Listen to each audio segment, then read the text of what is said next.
থাকে না। আমি সাধারণত দুর্নীতির বিরুদ্ধে প্রতিবাদ করি। এখন আপনি যদি আমার না দেন তাইলে আমি কোথায় গিয়ে প্রতিবাদ করব? যদিও আজকে ব্যারিস্টার সুমন যেভাবে ফেসবুকের এমপি আপনারা বলেন, এইটাও কিন্তু নেত্রীর কারণেই, সজীব ওয়াজের জয়ের কারণেই এবং জুনায়েদ আহমেদ পলকের কারণে আমি প্রোডাক্ট অফ ফেসবুক যদি হই, আসলে আমি প্রোডাক্ট অফ শেখ হাসিনা। কারণ উনি যদি ডিজিটালাইজ না করতেন তাইলে আমি এই 7 মিলিয়ন 8 মিলিয়ন ফলোয়ার নিয়ে এইভাবে একটা বিপ্লব ঘটাইতে পারতাম না। আমি আপনাদেরকে বলি, বঙ্গবন্ধুর সোনার বাংলা বানানোর জন্য কিছু সোনার মানুষ দরকার। সব সময় এইরকম না যে নৌকার মধ্যেই থাকতে হবে। আমরা নৌকার কিছু বাইরে থেকেও নৌকারে ধাক্কাইয়া পার করে দিব এবং বঙ্গবন্ধুরে বুকে ধারণ করে জননেত্রী শেখ হাসিনার নেতৃত্বে বাংলাদেশটারে দেখাইতে চাই। নেত্রী সংসদে, নেত্রীর সামনে আমার সিট, আমার নেত্রীর চোখ পড়ে আমার দিকে। এখন ভালো করে ফোনে কথা বলার মতো না, নেত্রীর দেখা পেলে সব। তা আমি নেত্রীরে বলবো, নেত্রী সামনে আমরা যারা আছি তারাও আপনার সহযোগিতার জন্যই আছি।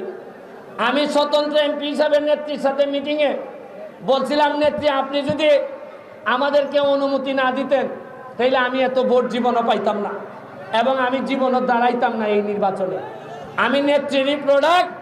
আমি বঙ্গবন্ধুর সোনার বাংলা বানানোর জন্য, নেত্রীর হাতকে শক্তিশালী করার জন্য যা যা লাগে সব করতে চাই। এই ক্ষেত্রে আমি পলক ভাইয়ের সহযোগিতা চাই। সবাই, আমি বলতেও পারি না, আমি জানি না আসলে কি চাইতে হয় মন্ত্রীর কাছে। আমি বলবো যে আপনি পলক ভাই, আপনি মাসে একবার হইল একবার মনে মনে ভাইবেন অন্তত 10 মিনিট যে আমার ভাই সোনারঘাট মাধবপুরের এমপি, আমার ভাইটারে পার করে নিতে হবে। এটা ডিজিটাল সেন্টার দিয়ে করবেন নাকি হাইটেক পার্ক দিয়ে করবেন, এটা আপনার কাছে আমি সমঝাই দিলাম।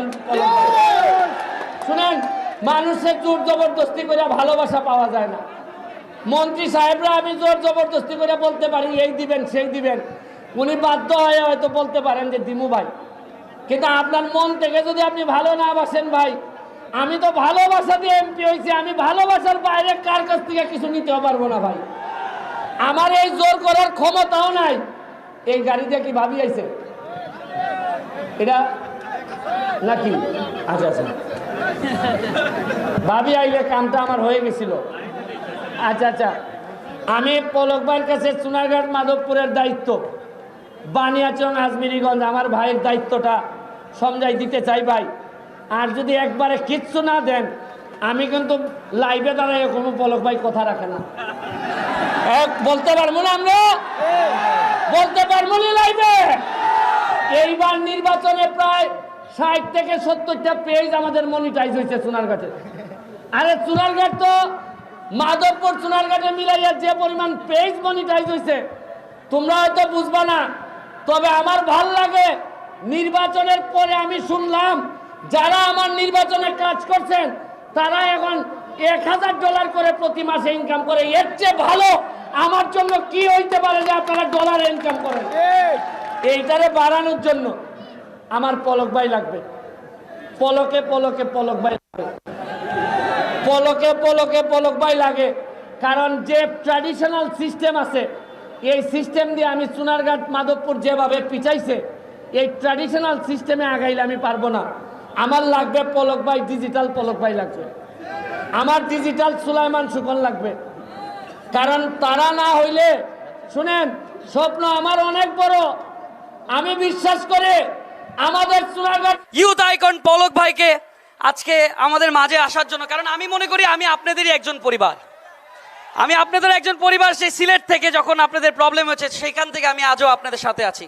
আমি যখন চায়ের দোকানে বসি সিলেটে আসার সময়, চার দোকানদারও আমার থেকে বিল নেয় না, বলে ভাই আপনি আমাদের পরিবারের মানুষ, আমি নিতে পারবো না টাকা।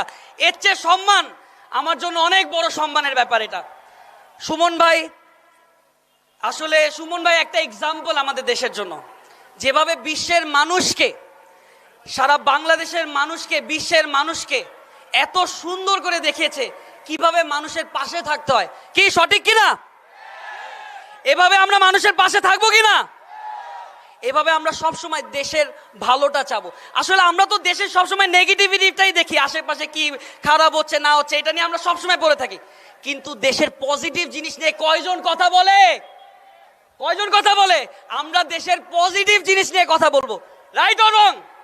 কারণ আমাদের হাতে আছে শক্তিশালী ডিভাইস, যেই ডিভাইস দিয়ে সারা বিশ্বের মানুষকে জানিয়ে দিতে পারবো বাংলাদেশ কত সুন্দর। আর আমি পলক ভাইয়ের কাছে একটাই অনুরোধ থাকবে আমাদের, যেভাবে আপনি সব সময় ইউথ পাওয়ারকে ধরে রেখেছেন, সব সময় প্রত্যেকটা জায়গায়, শুধুমাত্র সিলেট না, আপনাদের জায়গায় না, বাংলাদেশের সব জায়গায় চেষ্টা করেছে ডিজিটাল যে জিনিসটা সারা বাংলাদেশে পৌঁছে যাক, সেটা পলক ভাই চেষ্টা করছে এবং এখনো আমরা তার সাথে সহযোগিতা করবো। আর আমরা পলক ভাই থেকে অনেক কিছু আবদার করবো, রাইট? আমি আওয়াজ শুনি না, আবদার করবো, রাইট? কারণ আসলে আবদার করার মানুষ আমাদের সাথে আছে দেখে আবদার করব। আর আমি আজকে সারাদিন এবারে সংসদ নির্বাচনে প্রায় 1 লক্ষ ভোটের ব্যবধানে জয়লাভ করেছেন। সো তিনি যেহেতু সোশ্যাল মিডিয়া অ্যাক্টিভ আছেন এবং এই কারণেই তিনি তার যে বাংলাদেশের জনপ্রিয় যে কন্টেন্ট ক্রিয়েটর আছে, ইউটিউবার আছে, কিংবা সোশ্যাল মিডিয়ায় যারা জনপ্রিয় তাদেরকে নিয়েই এই তারুণ্যের সমাবেশটির আয়োজন করেছেন, যেখানে শুধু যে তারুণ্যের ঢল নেমেছে তা নয়, এখানকার প্রশাসনিক বিভিন্ন কর্মকর্তারা এসেছেন। তারা এখানকার যে সমাবেশে এসেছেন তরুণদের সঙ্গে মত বিনিময় করছেন, এখানকার যে তাদের মন্তব্য আছে সেই মন্তব্যগুলো জানাচ্ছেন, এখানকার উন্নয়নের জন্য কি কি করা যায় তা বলছেন মন্ত্রীর কাছে। শুধু তাই নয়, তারুণের মাধ্যমে, তরুণদের মাধ্যমে এই শক্তিকে একত্রিত করে যে দেশকে আরও অনেক দূর এগিয়ে নেওয়া যাবে সেটিও আমরা দেখছি এবং শুনছি। এবং আমরা দেখতে পাচ্ছি যে এখানে সুলাইমান সুখন আছেন এবং এই মুহূর্তে কিন্তু আমরা দেখতে পাচ্ছি যে তারুণের সমাবেশে সালমান মোহাম্মদ মুক্তাদির, অর্থাৎ বাংলাদেশের জনপ্রিয় কন্টেন্ট ক্রিয়েটর বা ইউটিউবার সালমান মুক্তাদির এই সমাবেশস্থলে এসে উপস্থিত হয়েছেন। তো বলতে গেলে বাংলাদেশের জনপ্রিয় যত কন্টেন্ট ক্রিয়েটররা আছেন তারাই আছেন এবং সালমান মুক্তাদির কিন্তু সস্ত্রীক এসেছেন, তাই স্ত্রীকে নিয়েই তিনি এই তারুণের সমাবেশে যোগদান করেছেন এবং ঢাকা থেকে তারা আসছেন। এখন পর্যন্ত তাশরিফ খানকে আমরা আসতে দেখিনি, যদিও তিনি এখানে এসেছেন কিন্তু আসেননি। এবং সালমান মুক্তাদির কিন্তু এখানকার তার যে ভক্তরা আছে তাদেরকে হাত নেড়ে তাদের যে চিৎকার, সে চিৎকারে সায় দিচ্ছেন এবং আসন গ্রহণ করেছেন। তো মূলত বাংলাদেশের এই ধরনের আয়োজন খুবই ব্যতিক্রম, যেখানে এত ইউটিউবার, কন্টেন্ট ক্রিয়েটর, প্রশাসনিক কর্মকর্তা, মন্ত্রী একসাথে এই ধরনের আয়োজন কিন্তু বলতে গেলে বাংলাদেশে এটাই প্রথম এবং বৈচিত্র্য। আসলে ব্যারিস্টার সৈয়দ সাইদুল হক সুমন যেহেতু সোশ্যাল মিডিয়া অ্যাক্টিভ বেশ, এবং তিনি এই কাজটি করতে পেরেছেন। সকালবেলা তিনি সময় সংবাদকে বলছিলেন যে নতুন তারুণ্যের যে শক্তি, সেই শক্তিকে নিয়ে আমি দেশকে এগিয়ে নিতে চাই। দেশের জন্য যে নতুন তরুণরা যে অনেক কিছু করতে পারে, বিশেষ করে যারা ইউটিউবার, কন্টেন্ট ক্রিয়েটররা, তারাও যে এখন সমাজে বিভিন্ন অগ্রগামী ভূমিকা রাখতে পারে, সেই বিষয়টিকে কিন্তু আমি এখানে তুলে ধরতে চাচ্ছিলাম।